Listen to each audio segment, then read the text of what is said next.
ترقی اور خوشحالی کے لیے حکومت کے ساتھ کھڑے ہیں، آصف زرداری کی وزیر اعظم کو یقین دہانی۔ ترقی اور خوشحالی کے لیے حکومت کے ساتھ کھڑے ہیں، آصف زرداری کی وزیر اعظم کو یقین دہانی۔ وزیر اعظم محمد شہباز شریف سے سابق صدر آصف علی زرداری اور chairman P T I Bilawal Bhutto Zardari کی سربراہی میں پاکستان پیپلز پارٹی کے وفد نے گزشتہ شب ملاقات کی اور وزیر اعظم کو عہدہ سنبھالنے پر مبارکباد دی۔ پاکستان پیپلز پارٹی کے وفد میں وزیر اعلیٰ سندھ مراد علی شاہ شامل تھے۔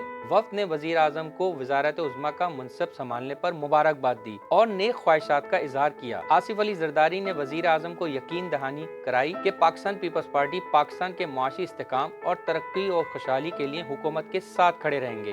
وزیر اعظم نے کہا کہ خدائے بزرگ و برکت اور عوام کا تہ دل سے شکر گزار ہوں، جنہوں نے پاکستان کی خدمت کے لیے ایک مرتبہ پھر سے موقع دیا۔ خادم پاکستان منتخب کرنے کے لیے ایوان میں اپنی اتحادی جماعتوں کے اعتماد پر ان کا شکریہ ادا کرنا چاہتا ہوں۔ خدا کے کرم اور اپنی محبت سے پاکستان کی ترقی و خوشحالی کے لیے دن رات کام کرنے کے لیے پرعزم ہوں۔